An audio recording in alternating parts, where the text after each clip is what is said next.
ಹೌದು. ಹಾ, ಹರೇ ನಮಃ. ಹರಿ ಶ್ರೀ ಗುರುಭ್ಯೋ ನಮಃ. ಹರಿ ಓಂ. ಶ್ರೀ ಗುರುಭ್ಯೋ ನಮಃ.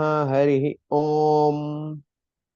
ನಾರಾಯಣಂ ನಮಸ್ಕೃತ್ಯ ನರಂ ಚೈವ ನರೋತ್ತಮಂ ನಾರಾಯಣಂ ನಮಸ್ಕೃತ್ಯ ನರಂ ಚೈವ ನರೋತ್ತಮಂ ದೇವೀಂ ಸರಸ್ವತೀಂ ವ್ಯಾಸಂ ತತೋ ಜಯಮುದೀರಯೇತ್.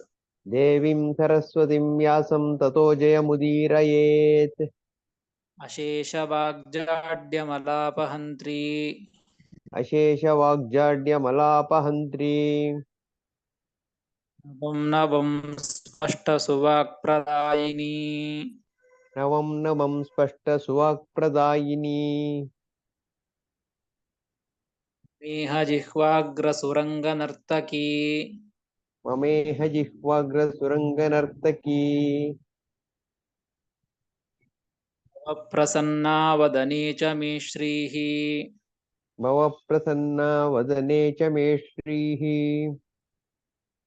ಅಭ್ರಮಂ ಭಂಗರಹಿತಂ ಅಜಡಂ ವಿಮಲಂ ಸದಾ ಅಭ್ರಮಂ ಭಂಗರಹಿತಂ ಅಜಡಂ ವಿಮಲಂ ಸದಾ ಆನಂದತೀರ್ಥಮತುಲಂ ಭಜೆ ತಾಪತ್ರಯಾಪಹಂ ಆನಂದತೀರ್ಥಮತುಲಂ ಭಜೆ ತಾಪತ್ರಯಾಪಹಂ ಯವಾಕ್ಕಾಮಧೇನುರ್ನಃ ಕಾಮಿತಾರ್ಥಾನ್ ಪ್ರಯಚ್ಛತಿ ಯಸ್ಯ ವಾಕ್ಕಾಮಧೇನುರ್ನಃ ಕಾಮಿತಾರ್ಥಾನ್ ಪ್ರಯಚ್ಛತಿ ಏವೇತಂ ಜಯ ಯೋಗೀಂದ್ರಂ ಕಾಮಬಾಣಚ್ಛಿದಂ ಸದಾ ದೇವೇ तं ಜಯ ಯೋಗೀಂದ್ರಂ ಕಾಮಬಾಣಚ್ಛಿದಂ ಸದಾ ಧ್ಯಾಯ ರಾಘವೇಂದ್ರಾಯ ಸತ್ಯಧರ್ಮರತಾಯ ಚ ಪೂಜ್ಯಾಯ ರಾಘವೇಂದ್ರಾಯ ಸತ್ಯಧರ್ಮರತಾಯ ಚ ಯತಾಂ ಕಲ್ಪವೃಕ್ಷಾಯ ನಮತಾಂ ಕಾಮಧೇನವೇ ಭಜತಾಂ ಕಲ್ಪವೃಕ್ಷಾಯ ನಮತಾಂ ಕಾಮಧೇನವೇ ತ್ಯಾಭಿಘ್ನಕರಾಬ್ಜೋತ್ಥಾನ್ ಪಂಚಾಶದ್ವರ್ಷಪೂಜಕಾನ್ ಸತ್ಯಾಭಿಘ್ನಕರಾಬ್ಜೋಪ್ತಾನ್ ಪಂಚಾಶದ್ವರ್ಷಪೂಜಕಾನ್ ಪ್ರಮೋದತೀರ್ಥಾರ್ಯಾನ್ ನೌಮಿನ್ಯಾಯ ಸುಧಾರತಾನ್ ಸತ್ಯಪ್ರಮೋದತೀರ್ಥಾರ್ಯಾನ್ ನೌಮಿ ನ್ಯಾಯಸುಧಾರತಾನ್ ಆಪಾದಮೌಲಿಪರ್ಯಂತಂ ಗುರುಣಾಂ ಆಕೃತಿಂ ಸ್ಮರೇತ್ ಆಪಾದಮೌಲಿಪರ್ಯಂತಂ ಗುರುಣಾಂ ಆಕೃತಿಂ ಸ್ಮರೇತ್ ಯೇನ ವಿಘ್ನಾಃ ಪ್ರಣಶ್ಯಂತಿ ಸಿದ್ಧ್ಯಂತಿ ಚ ಮನೋರಥಾಃ ತೇನ ವಿಘ್ನಾಃ ಪ್ರಣಶ್ಯಂತಿ ಸಿದ್ಧ್ಯಂತಿ ಚ ಮನೋರಥಾಃ ಶ್ರೀ ಗುರುಭ್ಯೋ ನಮಃ ಹರಿ ಓಂ. ಶ್ರೀ ಗುರುಭ್ಯೋ ನಮಃ ಹರಿ ಓಂ. ಶ್ರೀಮದ್ಭಗವದ್ಗೀತೆಯ 15ನೇ ಅಧ್ಯಾಯ ಪುರುಷೋತ್ತಮ ಯೋಗ.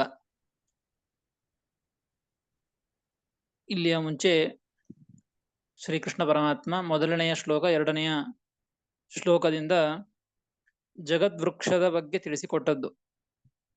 ಜಗದ್ವೃಕ್ಷ ಈ ಸಾಮಾನ್ಯ ವೃಕ್ಷದಂತೆ, ಸಾಮಾನ್ಯ ವೃಕ್ಷದಲ್ಲಿ ಯಾವ್ಯಾವುಗಳು ಹೇಗಿರ್ತವೆ, ಎಲ್ಲೆಲ್ಲಿರ್ತವೆ, ಅದೇ ರೀತಿಯಾಗಿ ಆ ವೃಕ್ಷ ಸ್ಥಾನೀಯವಾಗಿ ವೃಕ್ಷದ ಜಾಗದಲ್ಲಿ, ವೃಕ್ಷದ ಸ್ಥಳಗಳಲ್ಲಿ, ಯಾವ ಯಾವ ಸ್ಥಳಗಳಲ್ಲಿ ಏನೇನಿವೆ, ಯಾರ್ಯಾರಿದ್ದಾರೆ ಎಂಬುವಂತಹ ವಿಚಾರವನ್ನ ತಿಳಿಸಿ ಇದೊಂದು ಜಗದ್ವೃಕ್ಷ ಅಂತ ಶ್ರೀಕೃಷ್ಣ ಪರಮಾತ್ಮ ತಾನು ತಿಳಿಸ್ತಾ ಇದ್ದದ್ದು. ಈ 2 ಶ್ಲೋಕದಿಂದ ತಿಳಿಸಿ ಹಿಂದೆ ಪ್ರತಿಜ್ಞೆಯನ್ನ ಮಾಡಿದಂತೆ, ರಾಯರು ಅವತಾರಿಕೆಯನ್ನು ಕೊಟ್ಟಂತೆ 2.5 ಶ್ಲೋಕ, 2ನೇ ಶ್ಲೋಕ ಮುಗಿದು 3ನೇ ಶ್ಲೋಕ ಅರ್ಧ, ಇಲ್ಲಿಯವರೆಗೆ ಜಗತ್ ಸ್ವರೂಪವನ್ನ ತಿಳಿಸ್ತಾ ಇದ್ದಾನೆ ಶ್ರೀಕೃಷ್ಣ ಪರಮಾತ್ಮ ಅಂತ ರಾಯರ ಅವತಾರಿಕೆಯನ್ನು ಕೊಟ್ಟಂತೆ, ಮುಂದಿನ 3ನೆಯ ಶ್ಲೋಕದಲ್ಲಿಯೂ ಕೂಡ 2 ಪಾದ ಆ ಒಂದು ಜಗತ್ ಸ್ವರೂಪವನ್ನು ತಿಳಿಸ್ತಾ ಇದ್ದದ್ದು. 3ನೇ ಶ್ಲೋಕ ನ ರೂಪಮಸ್ಯೇಹ ತಥೋಪಲಭ್ಯತೆ ನ ರೂಪಮಸ್ಯೇಹ ತತೋಪಲಭ್ಯತೆ ಅಂತೋ ನ ಚಾದಿರ್ನ ಚ ಸಂಪ್ರತಿಷ್ಠಾ नान्तो न चादिर्न च संप्रविष्टः प्रतिष्ठा प्रतिष्ठा प्रविष्ट संप्रविष्टः प्रतिष्ठा ಆಚಾರ್ಯ ಇಲ್ಲಿ ಸಂಪ್ರವಿಷ್ಟಃ ಅಂತ ಇದೆ. ಇಲ್ಲ, ಸಂಪ್ರತಿಷ್ಠಾ ಅಂತ ಆಗ್ಬೇಕು. ಆಯ್ತು, ಚೇಂಜ್ ಮಾಡ್ಕೊಳ್ತೀವಿ. ನಾಂತೋ ನ ಚಾದಿರ್ನ ಚ ಸಂಪ್ರತಿಷ್ಠಃ. ಪ್ರವಿಷ್ಟಃ ಇದೆ ಆಚಾರ್ಯ. ಪ್ರವಿಷ್ಟಃ ಇದೆ ಆಚಾರ್ಯ. ಇನ್ನೊಂದು ಪುಸ್ತಕದಲ್ಲಿ ಅದು ಕೊಟ್ಟಿದ್ದಾರೆ, ತಗೊಳ್ಳಿ. ಇರ್ಬೋದಾ ಅದು? ಎರಡು ಪುಸ್ತಕದಲ್ಲಿ ಸಂಪ್ರತಿಷ್ಠಾನೇ ಜಾಸ್ತಿ ಬಳಕೆಯಲ್ಲಿರೋದು. ನಾವು ತೀನೆ ಮಾಡ್ಕೊಳ್ತೀವಿ ಆಚಾರ್ಯ. ಅದೇ ರೂಢಿಯಲ್ಲಿ ತಪ್ಪೇನಿಲ್ಲ, ಅದೇನು ತಪ್ಪಿಲ್ಲ. ರೂಢಿಯಲ್ಲಿ ಇದ್ದದ್ದು ಸಂಪ್ರತಿಷ್ಠಾ ಅಂತ ರೂಢಿ ಇದೆ. ಹಾಗೆ ಮಾಡ್ತೀವಿ, ತೀನೆ ಮಾಡ್ಕೊಳ್ತೀವಿ. ಸಂಪ್ರತಿಷ್ಠಃ ಅದೇನು ಪಾಠ ಆಗ್ಬೇಡಿ, ಇಟ್ಕೊಳ್ಳಿ. ನಾಂತೋ ನ ಚಾದಿರ್ನ ಚ ಸಂಪ್ರತಿಷ್ಠಾ. ನಾಂತೋ ನ ಚಾದಿರ್ನ ಚ ಸಂಪ್ರತಿಷ್ಠಃ. ಅಲ್ಲ, ಪ್ರತಿಷ್ಠಾ ಅನ್ಬೇಡ್ರಿ, ಪ್ರತಿಷ್ಠಾ ಅಂತಾರೆ ಮಾಡ್ಕೊಳ್ರಿ, ಪ್ರವಿಷ್ಟ ಅಂತಾರೆ ಇಟ್ಕೊಳ್ರಿ. ಸಂಪ್ರತಿಷ್ಠಾ ಅಥವಾ ಸಂಪ್ರವಿಷ್ಟ. ಸಂಪ್ರತಿಷ್ಠಾ ಅಂತಾನೆ ಇಟ್ಕೊಳ್ತೀವಿ. ಆಯ್ತು ಆಚಾರ್ಯ. ಅಶ್ವತ್ಥಮೇನಂ ಅಶ್ವತ್ಥಮೇನಂ ಸುವಿರೂಢಮೂಲಂ ಸವಿರೂಢಮೂಲಂ ಅಸಂಗಶಸ್ತ್ರೇಣ ದೃಢೇನ ಚಿತ್ವಾ. ಅಸಂಗಶಸ್ತ್ರೇಣ ದೃಢೇನ ಚಿತ್ವಾ. ನ ರೂಪಮಸ್ಯೇಹ ತಥೋಪಲಭ್ಯತೆ ನಾಂತೋ ನ ಚಾದಿರ್ನ ಚ ಸಂಪ್ರತಿಷ್ಠಾ. ಅಶ್ವತ್ಥಮೇನಂ ಸುವಿರೂಢಮೂಲಂ ಅಸಂಗಶಸ್ತ್ರೇಣ ದೃಢೇನ ಚಿತ್ವಾ ಎಂಬುದಾಗಿ 3ನೇ ಶ್ಲೋಕ. ಪದಚ್ಛೇದ. ನ ರೂಪಂ ಅಸ್ಯ ಇಹ. ರೂಪಮಸ್ಯೇಹ ಅಂತಿದೆ, ರೂಪಂ ಅಸ್ಯ ಇಹ ತಥಾ ಉಪಲಭ್ಯತೆ. ನ ಅಂತಃ ನ ಚ ಆದಿಃ ನ ಚ ಸಂಪ್ರತಿಷ್ಠಾ. ಅಶ್ವತ್ಥಂ ಏನಂ ಸುವಿರೂಢಮೂಲಂ, ಒಂದೇ ಶಬ್ದ ಅದು. ಅಸಂಗಶಸ್ತ್ರೇಣ ದೃಢೇನ ಚಿತ್ವಾ ಎಂಬುದಾಗಿ ಪದವಿಭಾಗ, ಪದಚ್ಛೇದ. ಅವತಾರಿಕೆಯನ್ನು ಕೊಟ್ಟಂತೆ ಮೊದಲು 2 ಪಾದ ನ ರೂಪಮಸ್ಯೇಹ ತಥೋಪಲಭ್ಯತೆ ನಾಂತೋ ನ ಚಾದಿರ್ ನ ಚ ಸಂಪ್ರತಿಷ್ಠಾ. ಈ 2 ಪಾದಗಳಿಂದಲೂ ಜಗದ್ವೃಕ್ಷದ ಬಗ್ಗೆ ಹೇಳ್ತಾ ಇದ್ದದ್ದಿನ್ನು. ಇಷ್ಟೊತ್ತು 2 ಶ್ಲೋಕದಿಂದ ಬೇರು ಯಾವುದು, ಗಿಡ ವೃಕ್ಷ ಯಾವುದು, ಮೇಲಿನ ಟೊಂಗಿಗಳು ಯಾವುದು, ಟೊಂಗೆ ಸ್ಥಾನ ಇದ್ದದ್ದು ಯಾವುದು ಅಂತ ಅರ್ಥ, ಟೊಂಗಿಗಳು ಯಾವುದು, ಎಲೆಗಳು ಯಾವುದು, ಹಣ್ಣುಗಳು ಯಾವುದು, ಇಷ್ಟೆಲ್ಲವನ್ನ ಆ ಜಗದ್ವೃಕ್ಷದ ಬಗ್ಗೆ ತಿಳಿಸಿದ್ದು. ಇಲ್ಲಿ ಹೇಳ್ತಾ ಇದ್ದದ್ದು ನರೂಪಮಸ್ಯೇಹ ತಥೋಪಲಭ್ಯತೆ. ಈ ಜಗದ್ವೃಕ್ಷ ಮತ್ತೆ ಹೇಗಿದೆ ಎಂಬುದನ್ನ ಹೇಳ್ತಾ ಇದ್ದದ್ದು. ಅಸ್ಯ ಜಗದ್ವೃಕ್ಷಸ್ಯ ರೂಪಂ ಯಥಾಸ್ಥಿತಂ ತಥೇಹ ಲೋಕೆ ನ ಉಪಲಭ್ಯತೆ ವಿಕಾರಿತ್ವಾತ್ ಇತಿ ಭಾವಃ. ನೋಡ್ರಿ, ನ ರೂಪಮಸ್ಯೇಹ ಅಂತಿದೆ, ಅಸ್ಯ ಅಂತ ಬಿಡಿಸ್ಕೊಂಡಿದೆ ಇಲ್ಲಿ. ಅಸ್ಯ ಅಂದ್ರೆ ಈ ಜಗದ್ವೃಕ್ಷದ ಅಂತ ಅರ್ಥ, ಷಷ್ಠಿ ವಿಭಕ್ತಿ. ಈ ಜಗದ್ವೃಕ್ಷದ ರೂಪಂ, ರೂಪ ಇದು ಇಹ ತಥಾ ನೋಪಲಭ್ಯತೆ ನ ಉಪಲಭ್ಯತೆ. ಯಥಾಸ್ಥಿತಂ ಅಂದ್ರೆ ಮುಂಚೆ ಹೇಗಿತ್ತು ಈ ಜಗದ್ವೃಕ್ಷದ ರೂಪ, ಅಂದ್ರೆ ಜಗತ್ತಿನ ರೂಪ, ಜಗತ್ತಿನ ಒಂದು ಚಿತ್ರಣ, ಒಂದು ಆಕಾರ, ರೂಪ ಹೇಗೆ ಹಿಂದಿತ್ತೋ, ನಿನ್ನೆ ಹೇಗಿತ್ತೋ ಹಾಗೆ ತಥಾ ಇಹ, ಇಹ ಲೋಕೆ, ಈ ಲೋಕದೊಳಗ ಈಗ ಹಂಗ್ ಸಿಗಂಗಿಲ್ಲ ಅಂತ ಹೇಳ್ತಾ ಇದ್ದಾರೆ. ನ ಉಪಲಭ್ಯತೆ, ಜಗದ್ವೃಕ್ಷಸ್ಯ ರೂಪಂ ಯಥಾ ಸ್ಥಿತಂ ತಥಾ ಇಹ ಲೋಕೆ ನ ಉಪಲಭ್ಯತೆ. ಹಿಂದೆ ಬಂತು ಒಂದ್ಸತೆ ಜಗತ್ತು ಅವ್ಯಯ ಅಂತ ಶಬ್ದವನ್ನ ಹೇಳಿದ್ದಾರೆ. ಇನ್ನು ಫಸ್ಟ್ ಶ್ಲೋಕದಲ್ಲಿ, ಮೊದಲನೇ ಶ್ಲೋಕದಲ್ಲಿ ಅಶ್ವತ್ಥಂ ಅಂತ ಶಬ್ದವನ್ನ ಆಡಿದ್ದು. ಅಶ್ವತ್ಥಂ ಎಂಬುದಕ್ಕೂ ಅದೇ ಅರ್ಥ ಹೇಳಿದ್ದಲ್ಲಿ. ಒಂದು ಅರ್ಥ ಕುದುರೆಯಂತೆ ಒಂದು ಕಡೆ ಇಲ್ಲಿ ನಿಲ್ಲೋದಿಲ್ಲ ಅಂತ ಹೇಳಿದ್ದು. ಶ್ವಃ ನ ತಿಷ್ಠತಿ, ಇವತ್ತಿದ್ದಂತೆ ನಾಳೆ ಇರಂಗಿಲ್ಲ ಅಂತ ಆ ಶಬ್ದದಿಂದ ತಿಳಿಸಿಕೊಟ್ಟದ್ದು. ಅದನ್ನೇ ವಿಸ್ತಾರವಾಗಿ ಇಲ್ಲಿ ಹೇಳ್ತಾ ಇದ್ದದ್ದು. ಅಸ್ಯ ರೂಪಂ ನೋಡಿ, ಹಿಂದೆ ಹೇಳಿದ್ದು ಇವತ್ತಿದ್ದಂಗೆ ಇರಂಗಿಲ್ಲ ಅಂತ ಹೇಳಿದ್ದು, ಆದ್ರೆ ಈಗ ಸ್ಪಷ್ಟವಾಗಿ ಹೇಳ್ತಾ ಇದ್ದದ್ದು. ಇವತ್ ಯಾವ ರೂಪ ಹೇಗಿತ್ತು, ಒಂದು ಆಕಾರ ಇತ್ತು, ಒಂದು ರೂಪ ಇತ್ತು, ಹಾಗೆ ಮತ್ತೆ ಮತ್ತೊಂದು ದಿವಸ ಮರು ದಿವಸ ಅದು ಹಾಗಿರಂಗಿಲ್ಲ. ಮರು ದಿವಸ ಯಾಕೆ ತಗೋಬೇಕು? ಕ್ಷಣ ಕ್ಷಣಕ್ಕೂ ಜಗತ್ತಿನೊಳಗೆ ವಿಕಾರ ಆಗ್ತಾನೆ ಇರ್ತದೆ. ಒಂದೊಂದು ಕ್ಷಣ ಕ್ಷಣಕ್ಕೂ ಕೂಡ ಜಗತ್ತಿನೊಳಗೆ ವಿಕಾರ ಆಗಿರ್ತದೆ. ನಮಗೆ ಮಾತ್ರ ಆ ರೀತಿಯಾಗಿ ಗೊತ್ತಾಗೋದಿಲ್ಲಷ್ಟೇ. ಹಿಂದೆ ಇದೇ ಒಂದು ಭಗವದ್ಗೀತೆಯಲ್ಲಿನ ಒಂದು ಮಹಾಭಾರತದ ಕಥೆಯನ್ನು ಕೊಟ್ಟಿದ್ದುಂಟು. ಪುರೂರವನ ಕಥೆಯನ್ನ ಕೊಟ್ಟದ್ದು ಕೇಳಿರ್ತೀರ. ಹೀಗಾಗಿ ಮನುಷ್ಯನ ದೇಹದಲ್ಲಾಗಲಿ ಜಗತ್ತಿನೊಳಗೆ ಮನುಷ್ಯರು ಬಂದು ಬಿಡ್ತಾರೆ. ಹೀಗಾಗಿ ಜಗತ್ತಿನೊಳಗೆ ಇರುವಂತಹ ಎಲ್ಲಾ ಪದಾರ್ಥಗಳು, ಎಲ್ಲಾ ವಸ್ತುಗಳು ಕೂಡ ಕ್ಷಣ ಕ್ಷಣಕ್ಕೂ ವಿಕಾರವನ್ನ ಹೊಂತಾನೆ ಇರುತ್ತದೆ. ಅದನ್ನೇ ಹೇಳಿದಲ್ಲಿ ಅಸ್ಯ ಜಗದ್ವೃಕ್ಷಸ್ಯ ರೂಪಂ ಇಹ ತಥಾ ನ ಉಪಲಭ್ಯತೆ. ಹೆಂಗಿತ್ತೋ ಹಂಗೀಗ ಸಿಗಂಗಿಲ್ಲ, ಹಂಗೀಗ ಇರಂಗಿಲ್ಲ ಅಂತ ಅರ್ಥ. ಅದೇ ರೀತಿಯಾಗಿ ಇದು ಜಗತ್ತಿನ ಸ್ವರೂಪ. ಜಗತ್ತಿನ ಸ್ವರೂಪ ಏನು ಅಂದ್ರೆ, ಹಿಂದಿದ್ದಂತೆ ಈಗ ಇರಂಗಿಲ್ಲ, ಇವತ್ತಿದ್ದಂತೆ ನಾಳೆ ಇರಂಗಿಲ್ಲ, ನಾಳಿದ್ದಂತೆ ನಾಳೆದಿರೋದಿಲ್ಲ. ಇದೇ ಒಂದು ಜಗತ್ತಿನ ಸ್ವರೂಪ. ಮತ್ತೊಂದು ಅಂದ್ರೆ ನಾಂತೋ ನಚ ಸಂಪ್ರತಿಷ್ಠಾ. ಜಗತಃ ಜನ್ಮ ಸಂಸಾರ ಕರ್ತೃತ್ವ ಹೇತುನ ಆದ್ಯಂತ ಪದೋಕ್ತೋ ವಿಷ್ಣು ಸಂಪ್ರವಿಷ್ಟಶ್ಚ ಜಗದ್ವೃಕ್ಷಂ ಅನುಪ್ರವಿಷ್ಟೋಪಿ ನ ಉಪಲಭ್ಯತೆ. ಈ ಜಗದ್ವೃಕ್ಷ ಹೇಗಿದೆ ಅಂತಂದ್ರೆ, ಈ ಜಗದ್ವೃಕ್ಷದಲ್ಲಿ ಜಗತ್ತಿನ ಒಂದು ಅಂತವಾಗಲಿ ಆದಿಯಾಗಲಿ, ಜಗತ್ತಿನ ಸೃಷ್ಟಿ, ಜಗತಃ ಜನ್ಮ, ಜಗತ್ತಿನ ಸೃಷ್ಟಿ, ಮತ್ತು ಜಗತಃ ಅಂತ ಅಂದ್ರೆ, ಅಂತ ಅನ್ಲಿಕ್ಕೆ ಸಂಹಾರ ಅಂತ ಅರ್ಥ, ನಾಶ ಅಂತ ಅರ್ಥ. ನ ಅಂತಃ ನ ಆದಿಹಿ. ನೋಡಿ, ಉಪಲಭ್ಯತೆ ಅಂತ ಮೊದಲನೇ ಪಾದದಲ್ಲಿ ಬಂದದ್ದು. ಈ ಜಗತ್ತಿನ ರೂಪ ನಿನ್ನೆ ಇದ್ದಂತೆ ಇವತ್ತು ಸಿಗೋದಿಲ್ಲ, ಇರೋದಿಲ್ಲ. ನ ಉಪಲಭ್ಯತೆ, ಆ ರೂಪವನ್ನು ಹೊಂದೋದಿಲ್ಲ, ವ್ಯತ್ಯಾಸ ಆಗ್ತದ ಅಂತ ಹೇಳಿದ್ದು. ಅದೇ ರೀತಿಯಾಗಿ ಯಾವುದು ಈ ಜಗತ್ತಿನ ಸೃಷ್ಟಿಯ ಕರ್ತ ಅಂತ ಅರ್ಥ. ಸೃಷ್ಟಿಯ ಕರ್ತಾನು ನಮಗ ಸಿಗೋದಿಲ್ಲ, ಕಾಣಿಸೋದಿಲ್ಲ, ನೋಪಲಭ್ಯತೆ.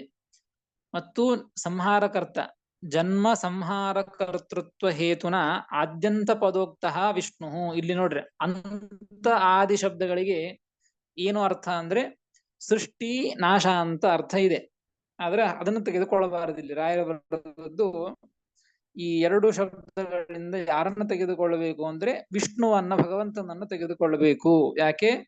ಜಗತ್ತಿಗೆ ಜನ್ಮ ಕರ್ತೃ ಆಗಿದ್ದಾನ, ಅದಕ್ಕಾಗಿ ಆದಿ ಅಂದ್ರೆ ಸೃಷ್ಟಿ ಅಂತ ಅರ್ಥ. ಆದಿ ಕರ್ತೃ ಆದ್ದರಿಂದ ಆದಿ ಅಂತ ಭಗವಂತನನ್ನು ತೆಗೆದುಕೊಳ್ಳಬೇಕು.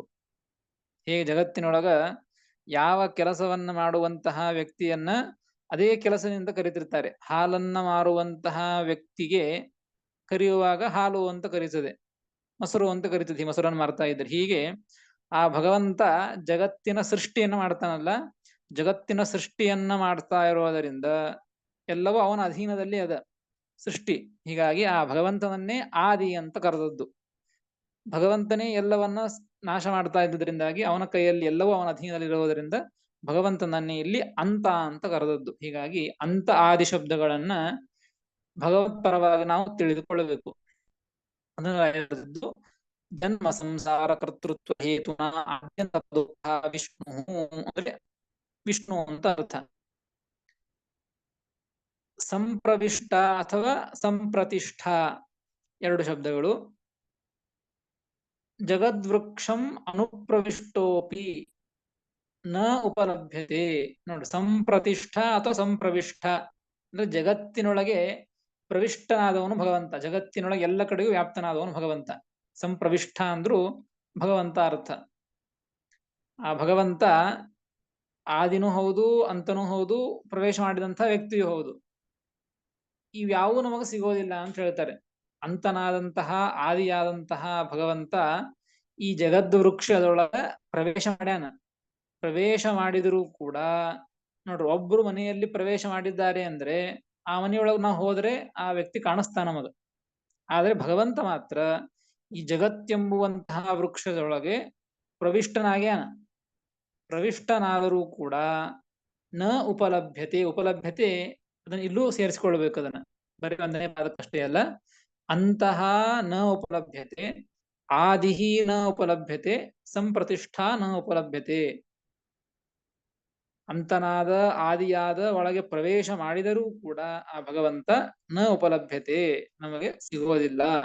ಈ ಜಗತ್ತಿನೊಳಗೆ ಕಾಣಿಸೋದಿಲ್ಲ, ಭಗವಂತ ನಮಗೆ ಉಪಲಬ್ಧ ಆಗೋದಿಲ್ಲ ಎಂಬುದನ್ನ ಇಲ್ಲಿ ತಿಳಿಸ್ತಾ ಇದ್ದು. ಇದು ಜಗತ್ತಿನ ಸ್ವರೂಪ. ಜಗತ್ತಿನ ಸ್ವರೂಪ ಹೇಗಿದೆ ಅಂದ್ರೆ, ಜಗದ್ವೃಕ್ಷದ ಸ್ವರೂಪ, ಈ ವೃಕ್ಷ ಹೇಗಿದೆ ಅಂದ್ರೆ, ಈ ವೃಕ್ಷದೊಳಗೆ ಭಗವಂತ ಸೇರಿಕೊಂಡಿದ್ದಾನ. ಅಂದ್ರೂ ಈ ವೃಕ್ಷದೊಳಗಿರುವಂತಹ ಭಗವಂತ ನಮಗೆ ಕಣ್ಣಿಗೆ ಕಾಣಿಸೋದಿಲ್ಲ. ಅಂತಹದ್ದು ಈ ವೃಕ್ಷ, ಈ ಜಗದ್ವೃಕ್ಷ ಎಂಬುದಾಗಿ ಈ 2 ಶ್ಲೋಕದಿಂದ ಜಗದ್ವೃಕ್ಷದ ಒಂದು ಸ್ವರೂಪವನ್ನ ತಿಳಿಸಿಕೊಟ್ಟದ್ದು. ನಾಂತೋ ನಚಾದಿಹಿ ನಚ ಸಂಪ್ರವಿಷ್ಟ ಉಪಲಭ್ಯತೆ ಇತಿ ವಾಕ್ಯತ್ರಯೇಣ ಅನುಪಲಂಭೋಕ್ತಿ ಆದರಾರ್ಥ. ಅದನ್ನ ಬರೆದದ್ದು. ಈ ಉಪಲಭ್ಯತೆ ಎಂಬುದನ್ನ 3 ಕಡೆ ಹಚ್ಕೊಳ್ಬೇಕು ನೋಡಿ. ನಾಂತಹ ಎಂಬುವಲ್ಲಿ ನ ಇದೆ, ನಚಾದಿಹಿ ನ ಇದೆ, ನ ಸಂಪ್ರತಿಷ್ಠ ನಚ ಸಂಪ್ರತಿಷ್ಠ ಅಲ್ಲಿ ನ ಇದೆ. ಮೇಲಿನ ಶ್ಲೋಕದಲ್ಲಿ ನ ರೂಪಮಸ್ಯ ಅಲ್ಲಿ ನ ಇದೆ, ನ ಉಪಲಭ್ಯತೆಯನ್ನು ಸೇರಿಸಿಕೊಂಡಿತ್ತು. ಅದೇ ರೀತಿಯಾಗಿ ಇಲ್ಲಿಯೂ 2ನೇ ಪಾದದಲ್ಲಿರತಕ್ಕ 3 ನಗಳ ಜೊತೆಗೆ ಉಪಲಭ್ಯತೆ ಅಂದ್ರೆ ನೋಪಲಭ್ಯತೆ ಅಂತ ಇಟ್ಕೊಳ್ಬೇಕು ಅಂತ ರಾಯರು ಬರೆದದ್ದು. ಇಷ್ಟು ಜಗತ್ ಸ್ವರೂಪವನ್ನ ತಿಳಿಸಿ ಆಯ್ತು. ತಿಳಿಸಿ ಆದ ಮೇಲೆ ಮುಂದಿನ 2 ಪಾದಗಳು, 3ನೇ ಪಾದ, 4ನೇ ಪಾದ, ಈ 2 ಪಾದಗಳಿಗೆ ಅವತಾರಿಕೆಯನ್ನು ಕೊಡ್ತಾರೆ ರಾಯರು. ಅಸ್ತ್ವೇವಂ ಜಗದ್ವೃಕ್ಷ ಸ್ವರೂಪಂ ತತಕ್ಕಿಂ, ಅಸ್ತ್ವೇವಂ ಜಗತ್ ಸ್ವರೂಪಂ ತತಕ್ಕಿಂ ಇತ್ಯತಃ ಆಹ. ಈಗ ಹೇಳಿದ್ದು ಕೃಷ್ಣ ಪರಮಾತ್ಮ ಜಗತ್ ಸ್ವರೂಪವನ್ನು ಹೇಳಿದ ಈ 2 ಶ್ಲೋಕದಿಂದ. ನಮ್ಮ ತಲೆಯಲ್ಲಿ ಅಥವಾ ಅರ್ಜುನ ತಾ ಪ್ರಶ್ನೆಯನ್ನು ಮಾಡಿದಂತೆ ಉತ್ತರವನ್ನು ಕೊಡ್ತಾ ಇದ್ದದ್ದು ಭಗವಂತ. ಹೀಗೆ ಪ್ರಶ್ನೆ ಮಾಡಿದರೆ ಆಯ್ತ್ರಿ, ಜಗತ್ ಸ್ವರೂಪವನ್ನ ಏನೋ ಹೇಳಿದ್ರಿ. ಈಗ 2 ಶ್ಲೋಕದಿಂದ ಜಗತ್ತಿನ ಬಗ್ಗೆ, ಜಗತ್ ಸ್ವರೂಪದ ಬಗ್ಗೆ, ಜಗತ್ತಿಂಗದ ಅಂತ ತಿಳಿಸ್ಕೊಟ್ರಿ. ತತಕ್ಕಿಂ, ಅದಕ್ಕೇನು ಮುಂದೇನು, ಅದಕ್ಕೆ ಮುಂದೆ ಏನ್ ಮಾಡೋಣ ನಾವು ಅಂತ ಪ್ರಶ್ನೆ ಬರ್ತದೆ. ಅದಕ್ಕೆ ಉತ್ತರ ಯಾಕೆ ಹೇಳಿತು, ಮುಂದೆ ಏನ್ ಮಾಡಬೇಕು ಎಂಬುದನ್ನ ಮುಂದಿನ ಪಾದದಿಂದ ತಿಳಿಸಿಕೊಡ್ತಾ ಇದ್ದದ್ದು. ಅಶ್ವತ್ಥಂ ಇತಿ ಅಂತ ಅವತಾರಿಕೆಯನ್ನು ಕೊಡ್ತಾರೆ. ಅಶ್ವತ್ಥಮೇನಂ ಸುವಿರೂಢ ಮೂಲಂ ಅಸಂಗ ಶಸ್ತ್ರೇಣ ದೃಢೇನ ಚಿತ್ವಾ.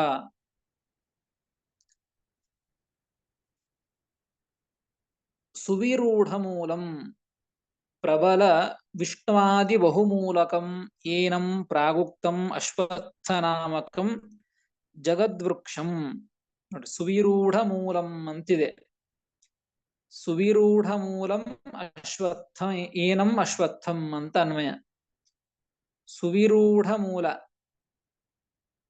ಮೂಲ ಅಂತ ನಾವು ಹಿಂದೆ ಆ ಶಬ್ದಕ್ಕೆ ಅರ್ಥವನ್ನು ತಿಳಿದಿವೆ. ಈ ಜಗದ್ವೃಕ್ಷಕ್ಕೆ ಮೂಲವಾಗಿ ಇದ್ದದ್ದು ಯಾವುದು ಅಂದ್ರೆ ಮುಖ್ಯ ಭಗವಂತ.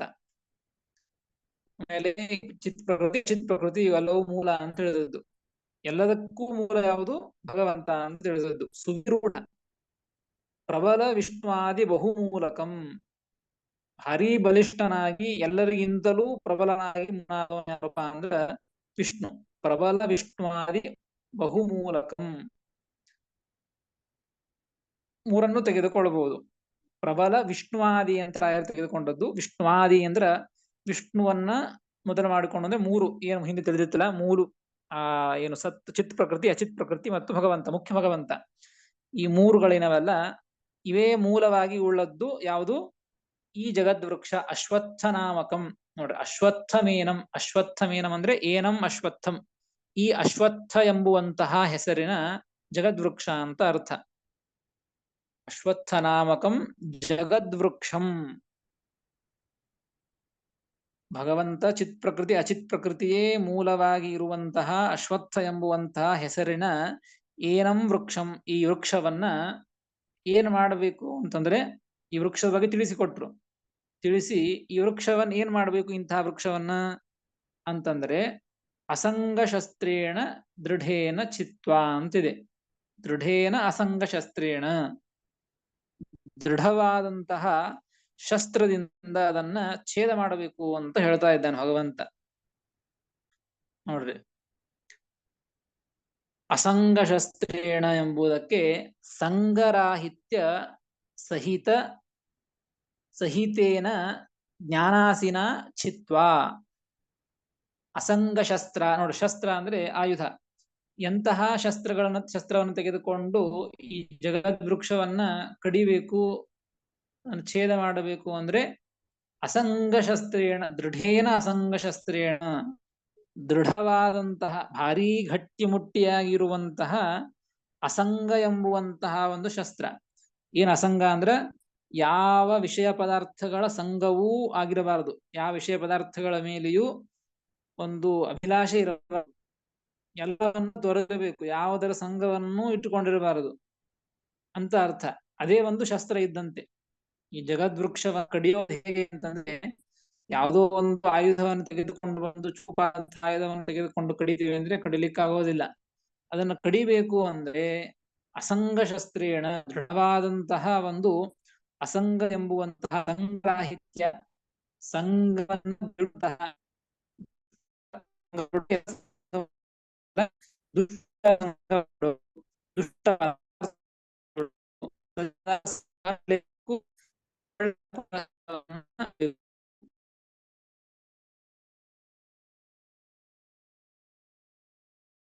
ಡಿಸ್ಟರ್ಬೆನ್ಸ್ ಇದೆ ಆಚಾರ್ಯ, ವಾಯ್ಸ್.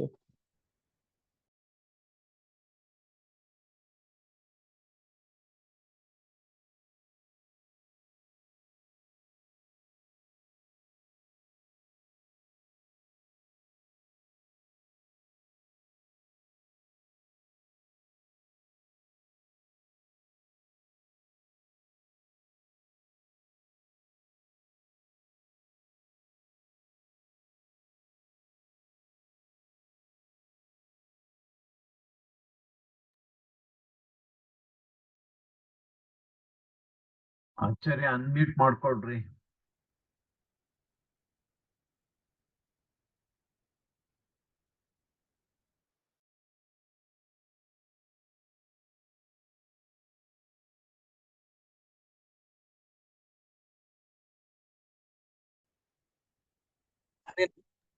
ಹರೇ ನಮಃ. ಕೇಳಿಸ್ತೈತೆ ಆಚಾರ್ಯ. ಸರಿ. ಅಸಂಗ ದೃಢೇನ ಅಸಂಗ ಶಸ್ತ್ರೇಣ, ಸಂಘರಹಿತವಾದಂತಹ ಈ ಸಂಗ್ರಹಿತವಾದಂತಹ ಒಂದು ಶಸ್ತ್ರ, ಸಂಘವನ್ನು ಬಿಡೋದೆ, ಇದೇ ಒಂದು ಶಸ್ತ್ರ ಇದ್ದಂತೆ.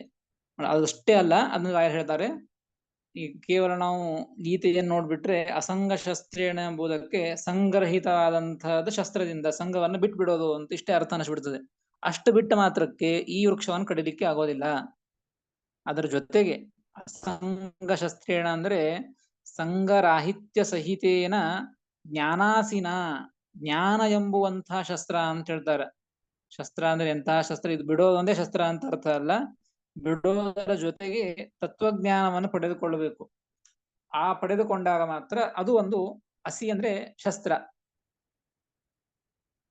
ಆ ಅಸಂಗವಾದಂತಹ ಜ್ಞಾನ ಎಂಬುವಂತಹ, ಸಂಗರಹಿತವಾದ ಜೊತೆಗೆ ಜ್ಞಾನ ಎಂಬುವಂತಹ ಒಂದು ಆ ಶಸ್ತ್ರವನ್ನ ತೆಗೆದುಕೊಂಡು ಚಿತ್ವ, ಅದನ್ನ ಕಡಿಯಬೇಕು ಅಂತ ಅರ್ಥ ಜಗದ್ವೃಕ್ಷವನ್ನ. ಮೂಲಭೂತ ವಿಷ್ಣು ಚಿತ್ವ, ಮೂಲಭೂತ ವಿಷ್ಣು ಪ್ರಕೃತ್ಯಾದಿ ಜಗತಃ ವಿಲಕ್ಷಣ, ಜಗಚ್ಚ ಅವಾಂತರ ಭೇದಯುಕ್ತಂ ಪರತಂತ್ರಂ ಪ್ರವಾಹತೋ ಅವ್ಯಯಂ.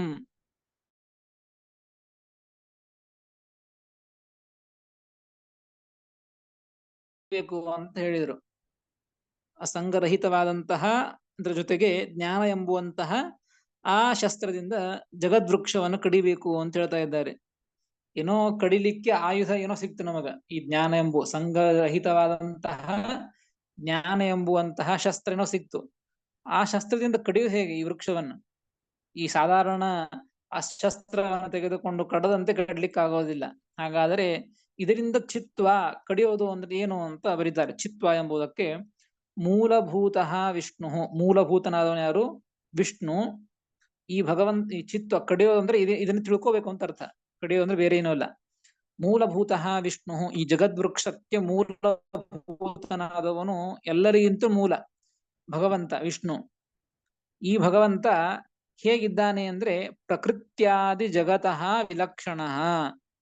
ಪ್ರಕೃತಿಯೇ ಮೊದಲಾದಂತಹ ಜಗತ್ತು ಎಲ್ಲವೂ ತೃಣಜೀವದವರೆಗೆ ಪ್ರಕೃತಿಯನ್ನು ಹಿಡಿದುಕೊಂಡು ಮಹತ್ತತ್ವ, ಅಹಂಕಾರ ತತ್ವ, ಬುದ್ಧಿ ತತ್ವ, ಪಂಚಭೂತಗಳು, ಎಲ್ಲ ಜೀವರಾಶಿಗಳು, ಎಲ್ಲ ದೇಹಗಳು, ಎಲ್ಲ ಜಗತ್ತುಗಳ ಎಲ್ಲಾ ಪದಾರ್ಥಗಳು ಎಲ್ಲದರಿಂದಲೂ ಕೂಡ ಭಗವಂತ ವಿಲಕ್ಷಣನಾಗಿ ಇದ್ದಾನ ಅಂತ ತಿಳಿದುಕೊಳ್ಳಬೇಕು. ಮತ್ತು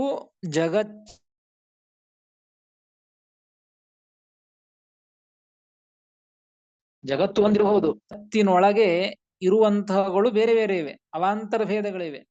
ಜಗತ್ತಿನೊಳಗೆ ಮನುಷ್ಯರನ್ನು ತೆಗೆದುಕೊಂಡ್ರು, ಈ ಮನುಷ್ಯ ಈ ವ್ಯಕ್ತಿ ಬೇರೆ, ಈ ವ್ಯಕ್ತಿ ಬೇರೆ, ಹೀಗೆ ಜೀವರಾಶಿಗಳೊಳಗೂ ಭೇದವನ್ನು ನಾವು ತಿಳಿದುಕೊಳ್ಳಿಕ್ಕೆ ಬರ್ತದೆ. ಜಡ ಪದಾರ್ಥಗಳೊಳಗೂ ಕೂಡ ಒಂದೇ ತರಹದ ಪುಸ್ತಕ ಇರಬಹುದು, ಆ ಪುಸ್ತಕಗಳು ಬೇರೆ ಬೇರೆನೆ, ಮತ್ತೆ ಬೇರೆ ಬೇರೆ ಅನೇಕ ಪದಾರ್ಥಗಳಿವೆ. ಹೀಗೆ ಜಗತ್ತಿನೊಳಗೂ ಕೂಡ ಭೇದಗಳು, ಅವಾಂತರ ಭೇದಗಳು ಇದ್ದೇವೆ. ಅದನ್ನು ತಿಳಿದುಕೊಳ್ಳಬೇಕು. ಒಂದನೇದು ಭಗವಂತ ಪ್ರಕೃತ್ಯಾದಿ ಜಗತ್ತಿನಿಂದ ವಿಲಕ್ಷಣ. ಎರಡನೇ ಇನ್ನೊಂದು ಜಗತ್ತಿನೊಳಗೆ ಅವಾಂತರ ಭೇದಗಳಿವೆ. ಮತ್ತು ಪರತಂತ್ರಂ, ಈ ಎಲ್ಲ ಜಗತ್ತು ಪ್ರಕೃತ್ಯಾದಿ ಸಮಸ್ತ ಜಗತ್ತು ಇದು ಪರತಂತ್ರ, ಸ್ವತಂತ್ರ ಅಲ್ಲ, ಭಗವಂತನಿಂದಲೇನೆ ಎಲ್ಲವೂ ನಿಯಮಿತವಾಗ್ತದೆ, ಎಲ್ಲವೂ ಭಗವಂತನ ಅಧೀನ. ಪರ ಅಂದ್ರೆ ಭಗವಂತ, ಭಗವಂತನ ಅಧೀನವಾಗಿ ಇದ್ದದ್ದು ಅಂತ ತಿಳಿದುಕೊಳ್ಳಬೇಕು. ಮತ್ತು ಪ್ರವಾಹತೋ ಅವ್ಯಯಂ, ಈ ಜಗತ್ತು ಹೇಗಿದೆ ಅಂದ್ರೆ ಪ್ರವಾಹತಃ, ಹಿಂಗೆ ಅಲೆಗಳು ಒಂದಾದ್ಮೇಲೆ ಒಂದು ಹೋಗ್ತವೆ, ಒಂದಾದ್ಮೇಲೆ ಮಾತ್ರ ಒಂದೊಂದು ಬರ್ತದೆ, ಆದ್ರೆ ಅಲೆಗಳು ಮಾತ್ರ ಇದ್ದೇ ಇರ್ತವೆ. ಹಾಗೆ ಈ ಜಗತ್ತು ಕೂಡ ಪ್ರವಾಹತಃ ಅವ್ಯಯ, ಪ್ರವಾಹತಃ ನಾಶರಹಿತ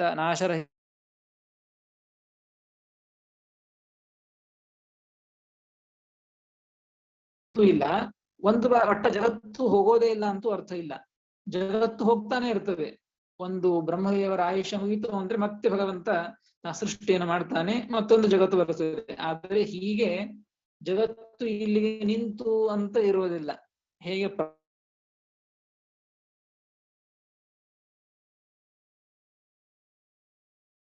ಇರ್ತವೆ, ಹೀಗೆ ಈ ಜಗತ್ತು ಪ್ರವಾಹತಃ ನಾಶರಹಿತ, ಪ್ರವಾಹತಃ ಅವ್ಯಯ ಅಂತ ತಿಳಿದುಕೊಳ್ಳಬೇಕು. ಇತ್ಯಾದಿ ರೂಪೇಣ ವಿವಿಚ್ಯ ಜ್ಞಾತ್ವ ಇತ್ಯರ್ಥ. ನೋಡಿ, ಇಷ್ಟು ಹೇಳಿದ್ದು, ಈ ಅಂಶಗಳನ್ನು ಹೇಳಿದ್ದು, ಇವುಗಳನ್ನ ಮತ್ತೆ ವಿಸ್ತಾರವಾಗಿ ಚಂದ ತಿಳಿದುಕೊಳ್ಳಬೇಕು. ಹಿಂಗ್ ತಿಳಿದುಕೊಳ್ಳೋದೇನಿದೆಯಲ್ಲ, ಹಿಂಗ್ ತಿಳಿದುಕೊಳ್ಳೋದೇನೆ ಆ ವೃಕ್ಷವನ್ನ ಕಡದಂತೆ, ಜಗದ್ವೃಕ್ಷವನ್ನ ಕಡದಂತೆ. ಈ ತಿಳಿದುಕೊಳ್ಳೋದೇನೆ, ಈ ರೀತಿಯಾಗಿ ತಿಳಿದುಕೊಳ್ಳೋದೇನೆ ಜಗದ್ವೃಕ್ಷವನ್ನ ಕಡಿದಂತೆ. ಉಕ್ತ ಜ್ಞಾನ ರೂಪ ಛೇದನಂ ತಸ್ಯ ಕಾರ್ಯಂ ಇತಿ ಭಾವ. ಹಾಗಾದ್ರೆ ಮೊದಲಿಗೆ ಕೇಳಿತ್ತಲ್ಲ, ಈ ಎರಡು ಪಾದಗಳ ಹಿಂದೆ ಅವತಾರಕ್ಕೆ ಏನ್ ಕೊಟ್ಟದ್ದು, ಜಗತ್ ಸ್ವರೂಪವನ್ನು ಹೇಳಿದ್ರಲ್ಲ, ಜಗತ್ ಸ್ವರೂಪವನ್ನ ಯಾಕೆ ಹೇಳಿದ್ರಿ, ಏನ್ ಮಾಡ್ಬೇಕು ಮುಂದ ಅಂತ ಪ್ರಶ್ನೆ ಮಾಡ್ಕೊಂಡಿತ್ತು. ಏನ್ ಮಾಡ್ಬೇಕು ಅಂತನ್ಲಿಕ್ಕೆ ಇದೇ ಕಾರಣ ಕೊಟ್ಟಿದ್ದು. ಈಗ ಹೇಳ್ತಾರೆ, ಉಕ್ತ ಜ್ಞಾನ ರೂಪ ಛೇದನಂ ತಸ್ಯ ಕಾರ್ಯಂ ಇತಿ ಭಾವ. ಜಗತ್ ಸ್ವರೂಪವನ್ನ ಯಾಕೆ ಹೇಳಿದ್ದು ಅಂದ್ರೆ, ಇಂತಹ ಜಗತ್ ಸ್ವರೂಪವನ್ನ ಹೇಳಿ ಈ ಜಗದ್ ವೃಕ್ಷವನ್ನ ಇದರಿಂದ ಕಡಿಬೇಕು ಅಂತ ಹೇಳುವ ಸಲುವಾಗಿ ಈ ಜಗದ್ ವೃಕ್ಷವನ್ನ ಹೇಳಿದ್ದು ಎಂಬ ವಿಚಾರವನ್ನ ಶ್ರೀಕೃಷ್ಣ ಪರಮಾತ್ಮ ಅರ್ಜುನನ ಮುಂದೆ, ಅರ್ಜುನನ ಮುಖಾಂತರವಾಗಿ ನಮ್ಮೆಲ್ಲರಿಗೂ ಕೂಡ ಜಗತ್ ಸ್ವರೂಪವನ್ನ ತಿಳಿಸಿ, ಆ ಜಗತ್ ವೃಕ್ಷವನ್ನ ಹೇಗೆ ಅದನ್ನ ಕಡಿದು ಹಾಕಬೇಕು, ಹೇಗೆ ಅದನ್ನ ನಾಶ ಮಾಡಬೇಕು ಎಂಬುವಂತಹ ವಿಚಾರವನ್ನ ಈ ಮೂರನೆಯ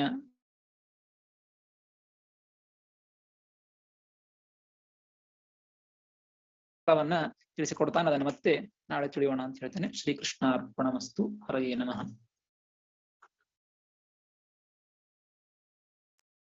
ಧನ್ಯವಾದ. ನಮಸ್ಕಾರ ಆಚಾರ್ಯ. ಕೃಷ್ಣಾರ್ಪಣಮಸ್ತು.